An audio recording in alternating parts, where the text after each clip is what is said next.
Le titre de ce livre, La grâce, la puissance de l'évangile. La grâce, la puissance de l'évangile. Il est écrit par notre bien-aimé frère André Oumak. Nous sommes présentement au chapitre 7, mort au péché. Chapitre 7, mort au péché. Chapitre 7, petit 3. Chapitre 7, petit 3. La programmation précédente. Dans notre esprit né de nouveau, nous sommes libres. La nature juste de notre esprit n'a plus en elle la nature du diable. La nature juste de notre esprit n'a plus en elle la nature du diable qui nous amenait à lui ressembler chaque jour davantage. Cependant, notre esprit n'est pas la seule force à influencer votre cœur. Cependant, votre esprit n'est pas la seule force à influencer votre cœur. Vous êtes aussi doté d'une intelligence non renouvelée qui a été habituée, éduquée à agir d'une certaine manière en accord avec votre ancienne nature de péché.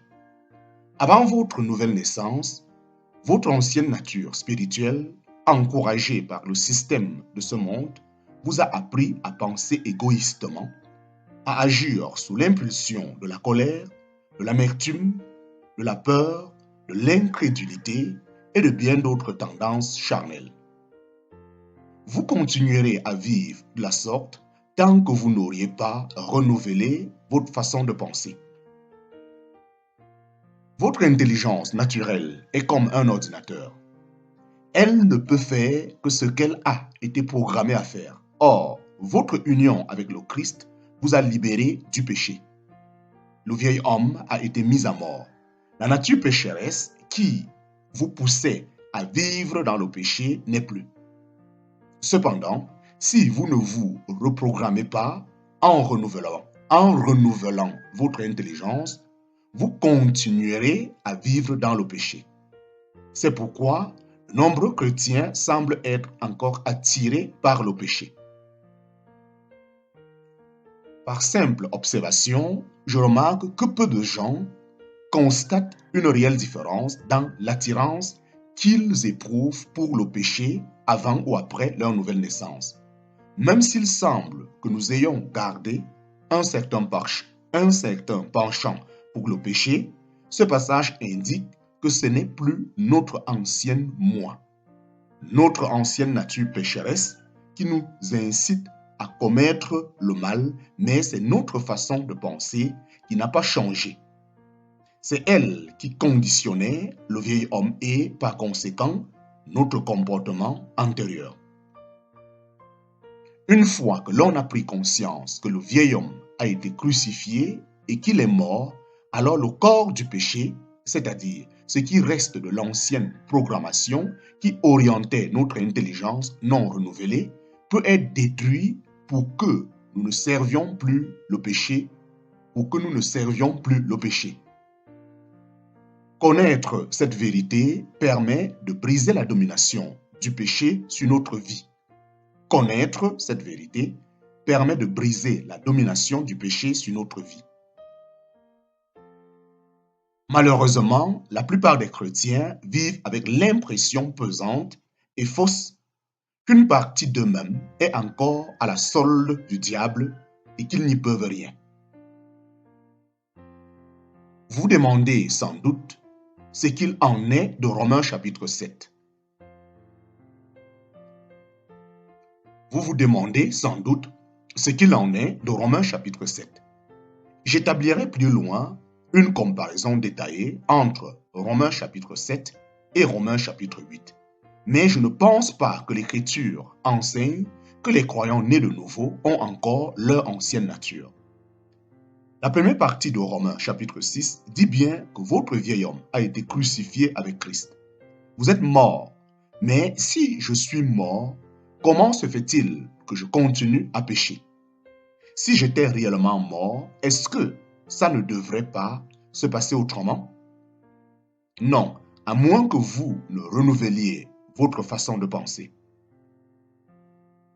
Votre intelligence naturelle va continuer à fonctionner comme elle a été programmée tant qu'elle n'aura pas été rééduquée. Il est possible d'avoir la vie de Dieu dans son esprit né de nouveau et d'être un être neuf tout en restant attiré par certains péchés parce que notre façon de penser continue à fonctionner selon la programmation précédente. Entièrement rempli du Saint-Esprit. Entièrement rempli du Saint-Esprit. Parce que je boutonne ma chemise par habitude, je ne me souviens pas l'avoir fait ce matin. Je n'ai plus conscience de cet acte qui m'est devenu naturel. Pourtant, ça n'a pas toujours été le cas. Je me suis souvent content. Je me souviens qu'étant enfant, je me démenais pour boutonner ma chemise. Il semblait que je m'y prenais mal, bien qu'il m'ait fallu des efforts pour apprendre à le faire correctement. J'ai si bien assimilé ce geste qu'à présent, il m'est devenu naturel. Je me vois encore assis sur le canapé à la maison, tandis que ma grand-mère m'apprenait à nouer mes lacets de chaussures, À l'époque, c'était un événement, mais aujourd'hui, je n'y pense même plus. C'est devenu automatique, naturel. Je noue mes lacets sans aucun effort conscient. Tous les croyants nés de nouveau en Jésus-Christ ont été affranchis de la domination de leur ancienne nature pécheresse. Tous les croyants nés de nouveau en Jésus-Christ ont été affranchis de la domination de leur ancienne nature pécheresse. Il en va de même pour nos habitudes, nos convoitises, nos désirs et notre attirance pour le péché. Avant la nouvelle naissance, votre nature spirituelle,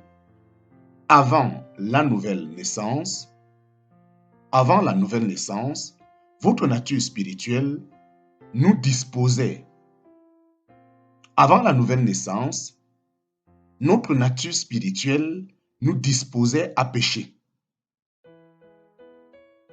Nous commettions, avant la nouvelle naissance, notre nature spirituelle nous disposait à pécher. Nous commettions des péchés à cause de la nature du péché qui était en nous. Cette nature qui nous incitait à pécher trouvait un écho dans la société. Tout le monde avait cette même nature spirituelle et, de toutes parts, nous étions sans cesse incités à être égoïstes, égocentriques, à haïr les gens, à se promouvoir et à tirer profit des autres. Nous avions appris à être déprimés, à ne remarquer que l'aspect négatif des choses, à être méchants avec les autres, et j'en passe. Notre ancienne nature avait acquis tous ces réflexes. Mais maintenant que nous sommes en Christ, il n'en est plus ainsi.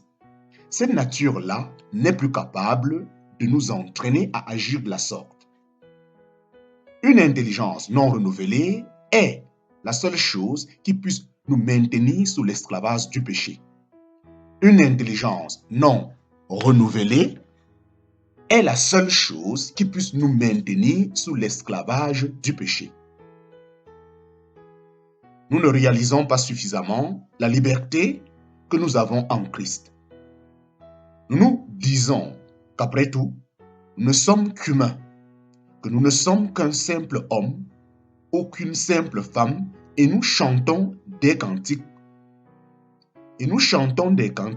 Comme chaque jour, à chaque heure, « Oh, j'ai besoin de toi ». Mais ce n'est pas vrai. Nous ne sommes pas simplement humains. Nous ne sommes pas qu'un homme ou qu'une femme. Nous sommes nés de nouveau et une partie de nous-mêmes a été intégralement régénérée. Un tiers de notre être est entièrement rempli du Saint-Esprit. En Christ, nous sommes une personne nouvelle. En lui, nous avons une nature nouvelle. Lorsqu'une opposition spirituelle surgit, qu'une puissance démoniaque s'érige contre moi et que la tentation grandit, si je ne sais pas ou ne comprend pas ces choses, si je crois que je suis simplement humain, je résisterai un certain temps, puis je baisserai les bras en disant, après tout, je ne suis qu'un être humain. Je ne suis qu'un homme. Je ne peux pas faire plus. Il y a des limites à ce que je peux apporter. Et je finirai par céder à la tentation.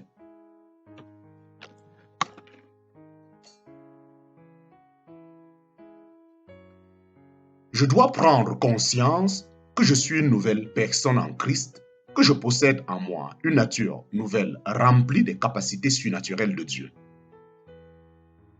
Si je m'empare de cette vérité et qu'elle devient fondamentale dans ma vie au point de ne plus me laisser dominer par mes cinq sens, alors la perception de ce que je suis en tant, la perception de ce que je suis en tant qu'être nouveau, repose bien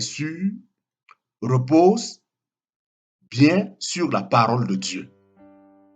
Si je me laisse contrôler et dominer par cette vérité, je suis en mesure de vaincre n'importe quelle tentation ou convoitise. Je dois prendre conscience que je suis une nouvelle personne en Christ, que je possède en moi une nature nouvelle remplie des capacités surnaturelles de Dieu.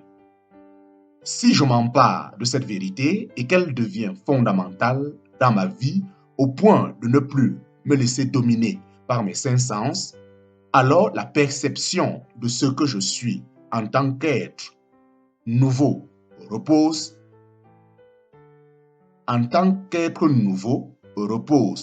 bien sûr sur la parole de Dieu. Si je me laisse contrôler et dominer par cette vérité, je suis en mesure de vaincre n'importe quelle tentation ou convoitise. Libre du péché.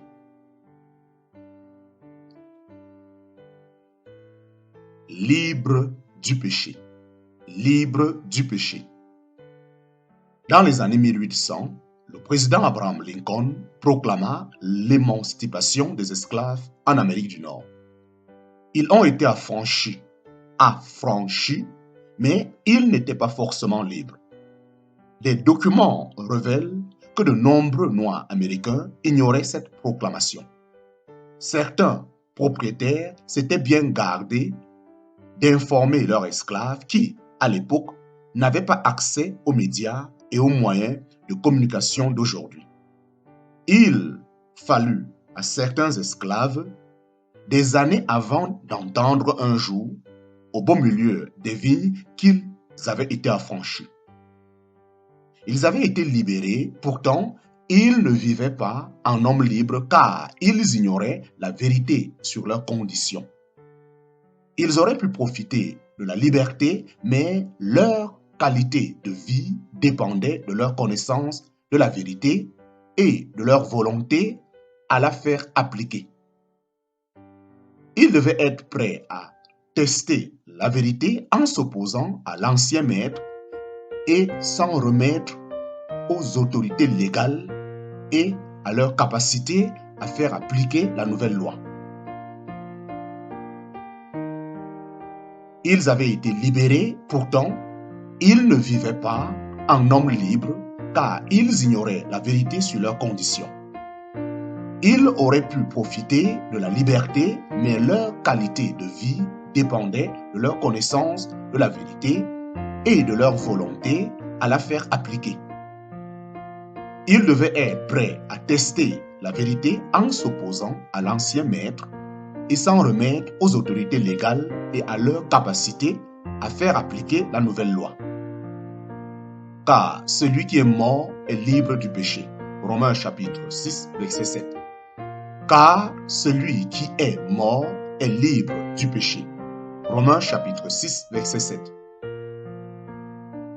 Tous les croyants nés de nouveau en Jésus-Christ ont été affranchis de la domination de leur ancienne nature pécheresse.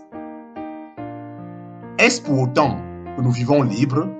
Cela dépend de ce que nous savons. Tous les croyants nés de nouveau en Jésus ont été affranchis de la domination de leur ancienne nature pécheresse. Est-ce pour autant que nous vivons libres? Cela dépend de ce que nous savons.